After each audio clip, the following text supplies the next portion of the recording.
Yo, this new Facebook platform is awful weird. Welcome. If you are on replay, hit hashtag replay and let me know. I want to see where you're at. Um, Tell me where you're signing in from. Welcome. We've had a bunch of new people in this group. I want to welcome you if you're brand new here.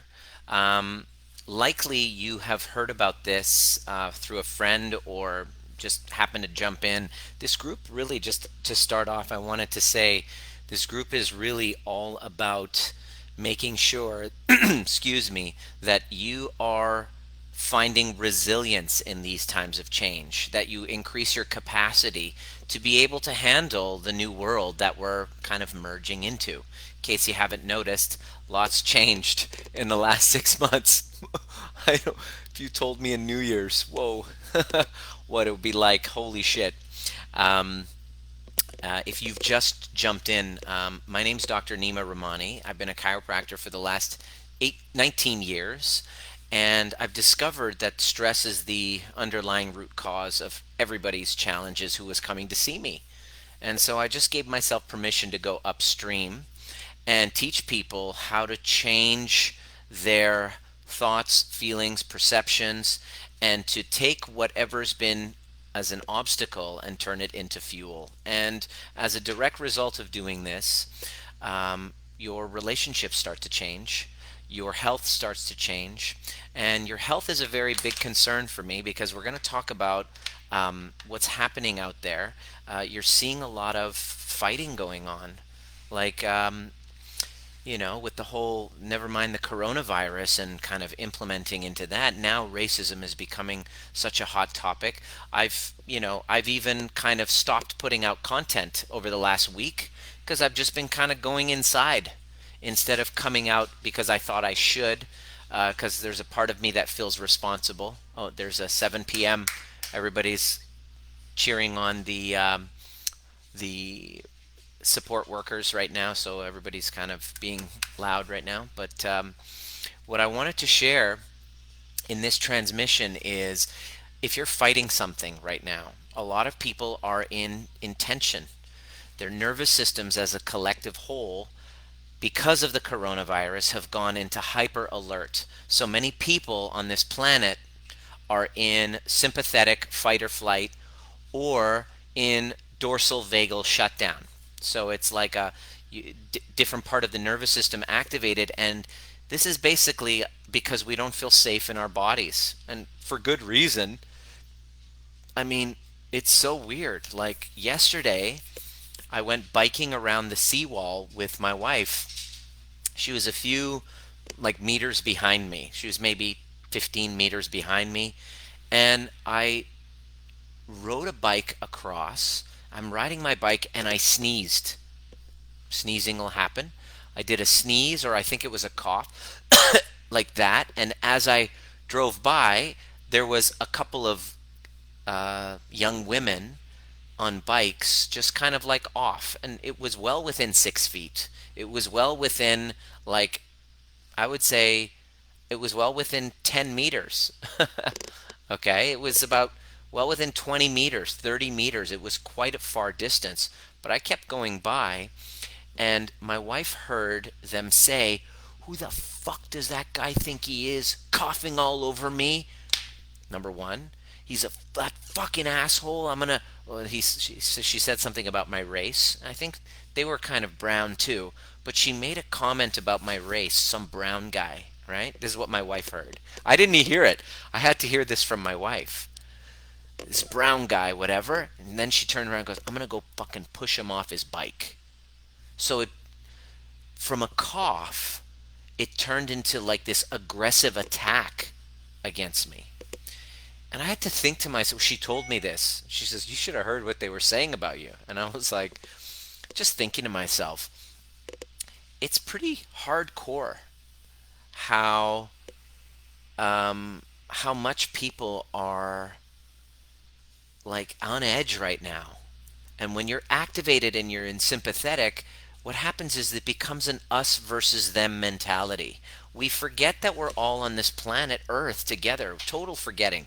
That's actually part of our biology. You go into a fighting state, and immediately you don't feel safe. So it's an us versus them mentality. Let me know if you know what I'm talking about. I'd love to hear, if this is landing or resonating on you. And so you have this us versus them. We see separation, and that's because all of a byproduct of our nervous systems. See, if we were at the top rung of the ladder of our nervous systems, which is called the ventral vagal, when we feel connection, we feel safety in our bodies, we then it our perceptions of each other starts to change. We don't see separation, we see oneness. But right now, we're not seeing much oneness right now. Anything, even in all of the best intentions, is misperceived, and people will go under attack. And I'm not calling out any specific races. I'm talking about anyone in the human race, whether you're black, you're white, you're Persian. We do this, and we're doing a lot of it for good reason. And I'm not saying I'm not denouncing people who are angry. I'm not invalidating anybody's anger. We all have a right to our own anger. Okay? We all feel that we have a right to our anger. Anytime we get angry, it's because we feel attacked, we feel threatened. And so, because of those symptoms, we then turn around. We don't know how to manage them. So, what we do is we turn around and we attack. So, we feel oppressed by somebody for good reason. Many times there's systemic oppression, systemic whatever going on. And then we feel oppressed. And then I'm talking we as humans, we then turn around, and then we then go and attack another. We attack somebody else. I feel oppressed, then I attack. And what happens is then the victim, the oppressed, starts to attack and becomes the perpetrator. And it becomes this cycle. And each person in that cycle, if you take them out and isolate them, will feel perfectly justified in feeling attacked, feeling blamed, feeling that it was about them, and they will turn around and they will I'm just talking about the victim perpetrator, the drama triangle. And what happens is, here's the worst part of it. It starts to affect your health. It starts to affect your well-being. It starts to affect your digestion. You don't have great digestion anymore because now you're in a fight all the time. Here are some of the symptoms that I want to introduce you to let you know if you're in this fight. Okay? Digestion, it's not that great. Your immune system starts to fall apart because of the sympathetics. Now, please understand, I'm not taking away your right to be angry at all. This is not the conversation, because everybody who's angry in that moment of rage perfectly feels justified, and for good reason. I'm not taking that away. I'm just saying, let's take a step back and see, not to make your rage wrong or invalidate it. I'm introducing you to the concept that we can actually change how we feel inside to create less separation and create more harmony. But the only way to do that is by going inside. So I'm introducing you on how to do that and why that's important.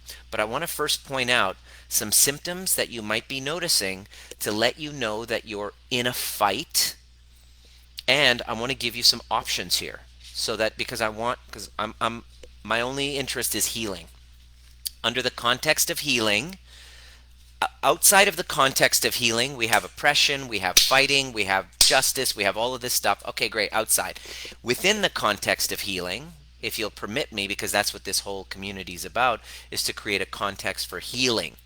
That's all I'm interested in about. I put on these goggles as healing, okay? Healing, that's all I care about. Check in right now.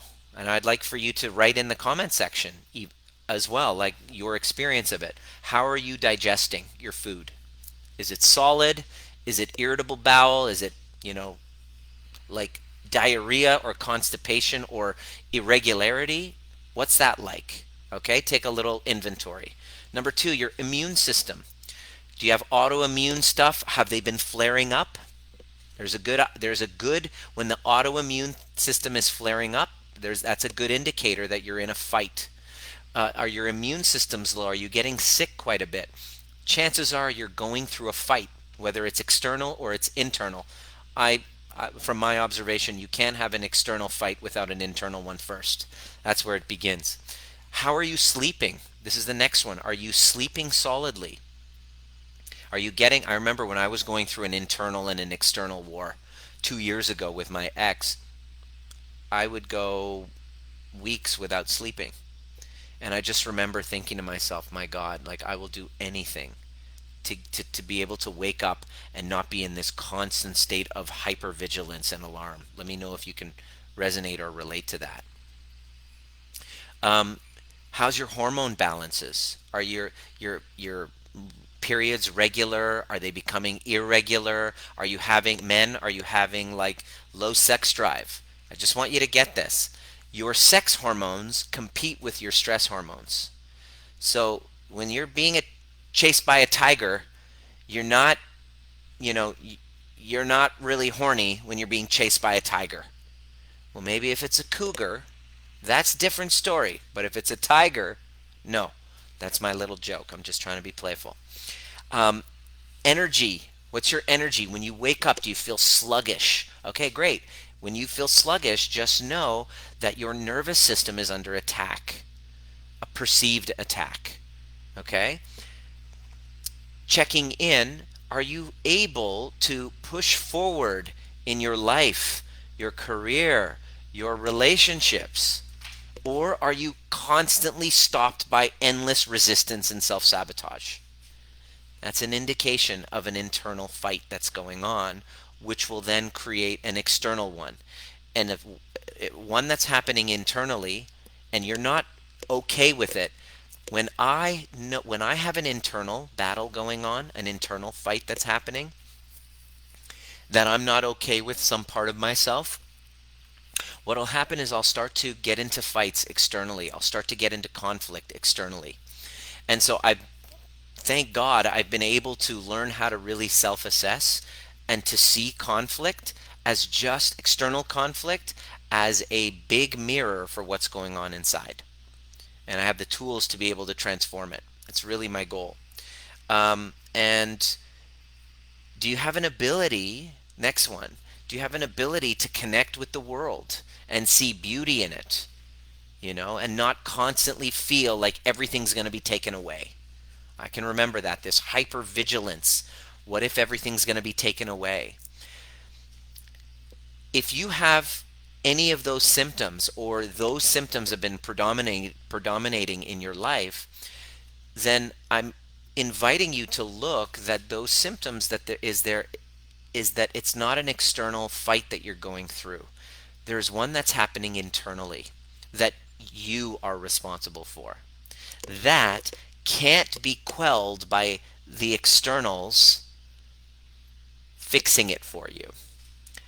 If the externals fix that fight for you, whatever you're arguing, whatever you're oppressed by, if it gets quelled externally, that internal one will still find a way to create other conflicts everywhere else you go. You'll notice you're getting into the same arguments again and again and again. You'll notice you're getting into the same patterns, same relationships, same arguments, same conflicts again and again and again. If you're constantly fighting the world, what's it doing to your nerve? I'm not taking away your right to be angry. Please get this. You have every right to be. The question is, are you going to keep fighting externally? Or are you going to address the internal fight that's happening? That's what becoming trigger proof is all about. Becoming trigger proof doesn't mean trying to take down everybody who's trying to oppress me, because these are hierarchies. There's a pecking order in my life. I have, obviously, you know I have had I've been disadvantaged in certain areas, advantaged in other areas. Um, but me constantly fighting the externals and not addressing the one internally. I'm not saying not to fight for social justice. Of course. Of course, it's time to stand for social justice. But first, fight the internal war within. The parts of you that you've ignored, the parts of you that felt abandoned, the parts of you that don't feel good enough, the parts of you that constantly bump up against the same narrative of not feeling seen, not feeling heard, needing your oppressor to see them and hear them. The question I have you taken the time to learn how to see and hear yourself? Because if you haven't, that then there's going to be a war inside of you, your younger self, fighting, trying to tear down your whole fucking life again and again and again to try to get your attention, to finally have you stop fighting with that little voice inside and start to join. It's not easy, but when you do, all of a sudden everything changes. I'm urging you to take a look at all of the fighting that you've been going through around you and see it as a potentially great opportunity to go inside and to heal the fighting that's happening inside of you. Because here's what happens when you do that external stuff, you show up as a greater version of yourself, more regulated, more empathetic.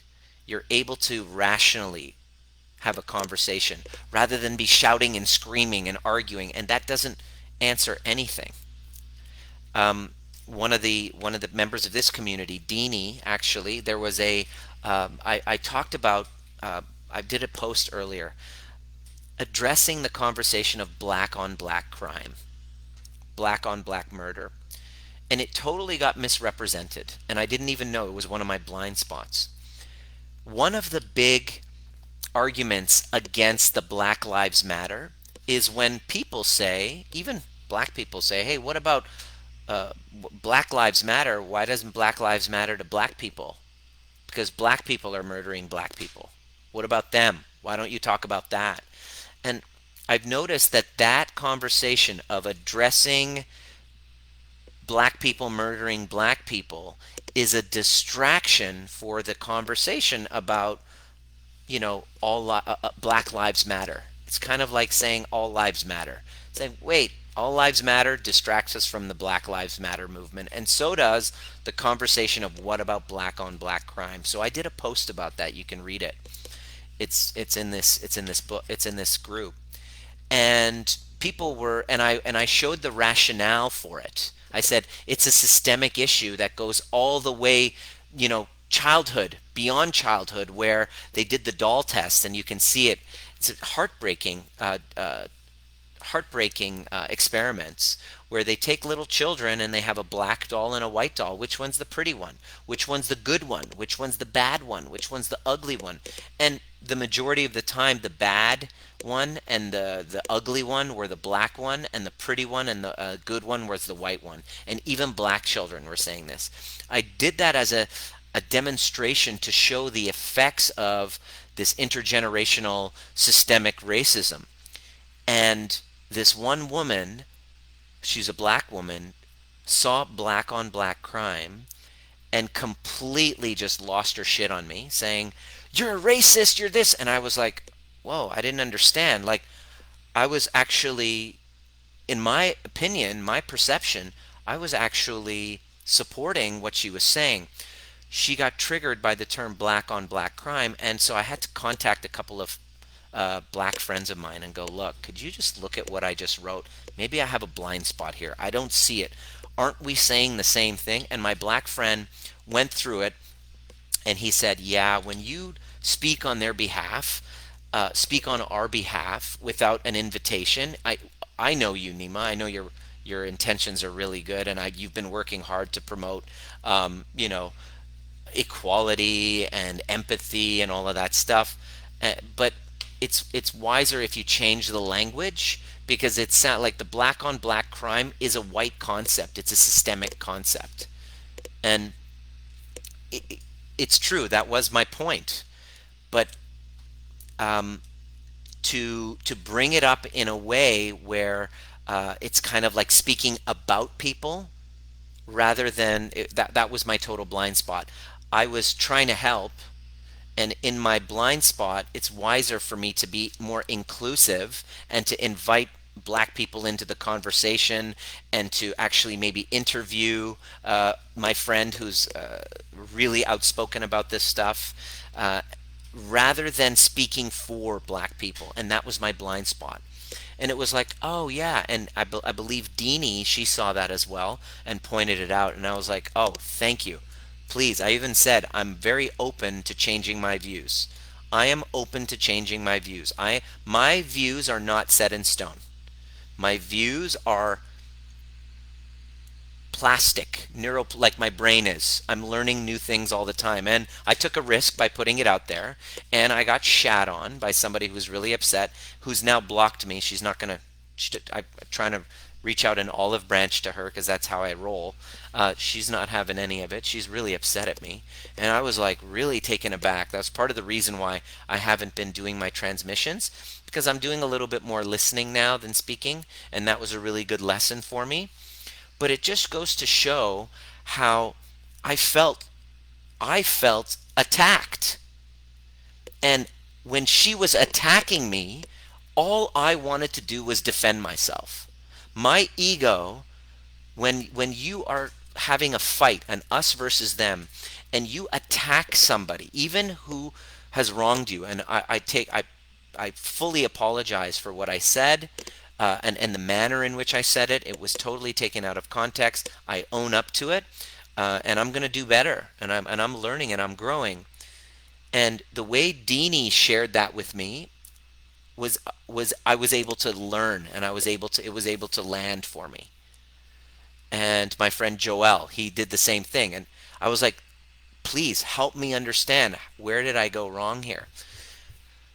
The way that it was initially shared with me was in such attacking language towards me that there was no way that I could possibly hear, because my nervous system was in such a defense that all I wanted to do was defend myself.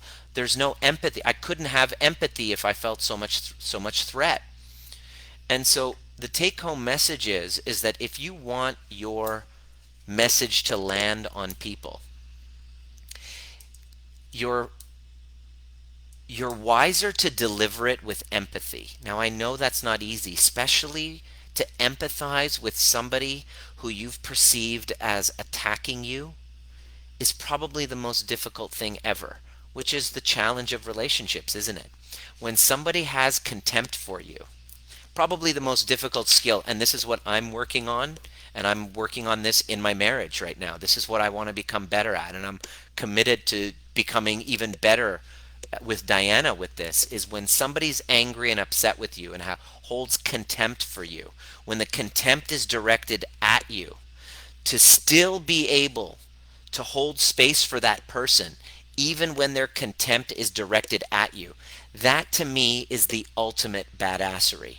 That's what being trigger proof is all about. That, my friend, if you're able to do that, you are able to create a beautiful community around you.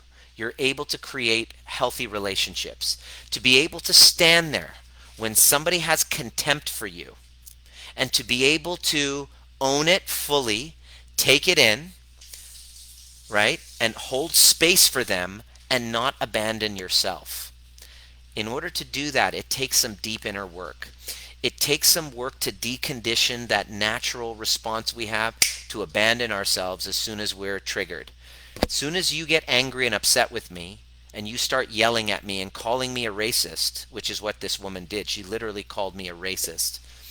Immediately, my defense mechanism was, I'm not a racist. No, I'm not. You don't know me. And I wanted to fucking attack back. That's what my nervous system wanted to do. I was watching it. I was like, holy shit, I want to fight back. Like, this is what happened. And this is happening on social media. This is happening everywhere.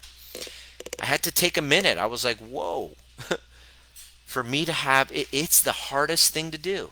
And yet, this is the skill that will change humanity. Very few people understand it. That's the hallmark of becoming trigger proof. When somebody has contempt for you and somebody's angry with you, to be able to hold space and empathize with them without abandoning yourself. Now, there's gray areas, there's fine lines, and people can get verbal, they can get very personal, which happens a lot. That's the first sign. When you start getting personal attack, when someone disagrees, that's when you know you've crossed your threshold of self-abandonment, because what you're doing is you're responding to your own self-abandonment. You're attacking the other person back because of the belief that I'm not enough. You've abandoned yourself, and that hurts so much that you're attacking the person who's responsible for your self-abandonment. What if you learned how to master turning that relationship around? I wonder what would happen. I wonder what would happen if you did. So let me know if this resonates with you, because the most important question you want to ask is this. This is your only thing. If you're going through a war right now, if you're going through a battle, whether you're going through a divorce, whether you're going through a legal thing right now, your only responsibility that I want to invite you to look at is, how well am I sleeping at night? How great is my digestion? Is it solid? Is it steady? Does it feel okay? Am I able to digest food properly? If you want to be able to sleep solidly, you want to be able to have a robust immune system. You want to have energy, because when you do the other side of doing this work, to become trigger proof, is to get good hormonal balance, where you now have a healthy sexual appetite. You actually want to fuck again. You actually are not exhausted all the time when you wake up. You have the energy to do the things, right? You wake up and you people sense it in you. People sense, wow, there's something different about you. You have your energy back. You're able to push forward through challenges, through resistance, rather than be completely paralyzed by the resistance. And believe me, I know resistance. I've had resistance to doing this transmission for you. I didn't want to do it, you know? And the most important, our ability to connect with the earth, with the world, with others, and feel general safety here, and feel like, you know, we're safe here and you can see beauty. And so if you're wanting this, I want to give you a gift. If you haven't received it already, write in the comments section, send me the training. I have a 90-minute training that's free for everybody in the community. But since it's new, I have a training. It's called Becoming Trigger Proof. Say, yes, I want the training, and I'm going to send you a DM. And I'm going to give you the link with the promo code. It goes through all the steps necessary to become trigger proof, so you can have better sleep, so you can stop fighting externally and go in and heal the internal battle inside and be able to handle your triggers. You have better digestion, sleeping solidly, more energy. You're able to push through resistance, feeling safe in your body, feeling a good connection with the earth, and feeling that people generally are good. That's a side effect of doing the work. That's what I want. That's what this community is all about. Let me know what was relevant for you in this, and we will see you at the next perfect time. Let me know if you want to catch the training. And if you have any questions or comments, please put it in the comment section, and I'd love to do the next training for you tomorrow. See you then.